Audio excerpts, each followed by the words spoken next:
आप जितना भगवान शिव से प्रार्थना करेंगे, आप जितना शिव के मंदिर में जाना शुरू करेंगे, तुम जब जल का पात्र लेकर अंदर प्रवेश करते हो तब वो तुम्हारे दुख को खींच लेगा। ये बाबा आपके नेत्र खुले हैं, आपके नेत्र खुले हैं बाबा, आप मुझे बताएं मैं कौन से महीने से 16 सोमवार के व्रत प्रारंभ करूं, उसका विधान क्या है? भगवान वर्णन करे। ऋषियों ने कहा सुनो सुगंधा, ये 16 सोमवार का व्रत कोई साधारण नहीं है। सुगंधा,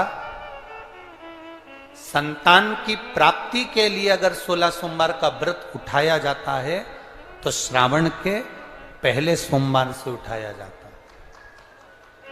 कब से उठाना चाहिए? श्रावण का पहला सोमवार। सुनो सुगंधा, यदि कोई विशेष बीमारी हो गई, बहुत रोग हो गया, तकलीफों में जिंदगी चल रही हो, बहुत कष्टप्रद जीवन चल रहा, तो बैसाख के महीने के पहले सोमवार से 16 सोमवार का व्रत उठाना चाहिए। और सुनो सुगंधा, उत्तम वर, उत्तम घर, व्यापार, व्यवसाय, नौकरी, पद, प्रतिष्ठा,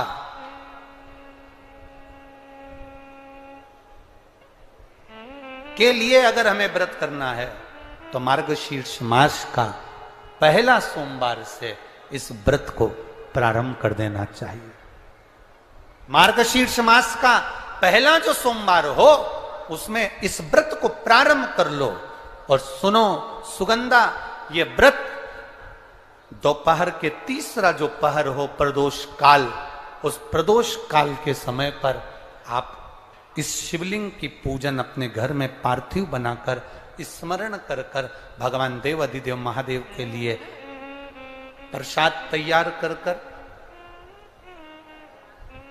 आप जिस भाव से भगवान शंकर का आटा सेक कर या चूरमा बनाकर या मलिदा बनाकर जो भी आप बना रहे हैं, उससे 3 हिस्से प्रसाद के इस 16 सोमवार के व्रत में भी होते हैं। कितने हिस्से होते हैं? 3 हिस्से। पशुपति व्रत में 16 सोमवार के व्रत में एक अंतर भारी है। पशुपति व्रत में 2 हिस्से मंदिर में रह जाते हैं, एक हिस्सा अपने साथ आता है और स्वयं को खाना पड़ता है। पर 16 सोमवार के व्रत में यह भाव है, एक हिस्सा भोलेनाथ का रहता है, दूसरा हिस्सा भक्तों के लिए, शिव भक्तों के लिए रहता है, और तीसरा हिस्सा आपके लिए रहता है। यदि पूरा ना पा सकें तो दूसरे को भी आपके हिस्से का प्रसाद दे सकते हैं, प्रदान कर सकते हैं। अब आ जाओ, बड़ा सुंदर प्रसंग।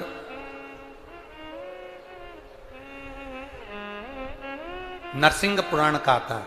16 सोमवार के प्रसाद को कई माताएं जब 16 सोमवार का उद्यापन करती हैं, 16 जोड़े आमंत्रित करती हैं और 16 जोड़ों को घर में बुलाकर जब भोजन कराती हैं, तो वो 16 जोड़े जो भोजन करने वाले होते हैं या 16 सोमवार के उद्यापन, हम तो आपसे यहां तक कहेंगे कि 16 सोमवार का उद्यापन अगर किसी के यहाँ मोहल्ले में, कॉलोनी में, घर में किसी के यहाँ हो रहा हो तो उसके यहाँ आप भोजन भंडारा खाने के लिए जाओ, चाहे मत जाओ, पर 16 सोमवार का अगर प्रसाद का उद्यापन का अगर प्रसाद मिल जाए तो दोनों हथेलियां फैलाकर श्री शिवाय नमस्तुभ्यम कहकर, ओम नमः शिवाय बोलकर, नमः शिवाय बोलकर, अपनी कामना कर कर, किसी के अगर उद्यापन हुआ हो, दोनों हथेलियां फैलाकर उससे थोड़ा सा प्रसाद मांगकर उसी के दरवाजे पर खाकर आ जाइए, आपकी जिंदगी को सुख का अनुभव हो जाए। तो कोई पूछे ये कथा कहां से ली, तो आप बता देना नरसिंह पुराण में यह वर्णन आता है। कौन से पुराण में है? नरसिंह पुराण में वर्णन आया कि एक बहुरोमा नाम का एक दैत्य था, एक असुर बहुरोमा। एक बार बहुरोमा नामक का ये दैत्य, ये असुर मार्ग से निकल कर जा रहा था और किसी एक ऋषिवर ने, एक गुरु ने, एक संत ने उस बहुरोमा दैत्य को देखा। नरसिंह पुराण का चरित्र।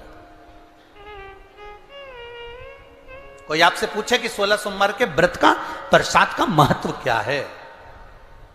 क्या महत्व? यहां पे माताएं पशुपति व्रत करती हैं। पशुपति व्रत अगर आप लोग करते हैं तो उसके 2 हिस्से मंदिर में छूटते हैं प्रसाद के। बोलो री जी हो, सही है। मंदिर में आप जो प्रसाद के 2 हिस्से छोड़कर आती हो, बहुत सारी माताएं व्रत करती है और वहां प्रसाद के हिस्से रखे रहते हैं। मंदिर का पुजारी हो, मंदिर के पंडित जी हो, या मंदिर की कोई नारी, कोई पुरुष, कोई बच्चा, कोई बड़ा, उस प्रसाद को एकत्रित कर लेता है और उस प्रसाद को जो भक्त लोग दर्शन करने आते हैं, जिनका पशुपति व्रत नहीं रहता, या जो दर्शन करने आए, या गांव के बच्चे हों, नगर के बच्चे हों, कॉलोनी के बच्चे हों, उनको वो प्रसाद जो वितरण किया जाता है, शिव महापुराण की कथा कहती है, हजारों हजारों अश्वमेध यज्ञ का जो फल प्राप्त होता है, वो मात्र वो प्रसाद के वितरण से और उसके पाने से प्राप्त हो जाता है। आप लोगों में से कोई माता ने करा कभी ऐसा? अगर कोई प्रसाद चढ़ाकर गया, पशुपतिनाथ व्रत का 2 हिस्सा छोड़कर गया, और बहुत सारी माताओं ने छोड़ दिया और वो सब चली गई, उसके बाद वो प्रसाद रखा रहता है, तो उसको एक तसले में, एक पात्र में एकत्रित करना चाहिए और उसको बांटना। हजारों अश्वमेध यज्ञ के फल के बराबर वो पुण्यता पशुपति नाथ के व्रत को वितरण करने की, उसको पाने की।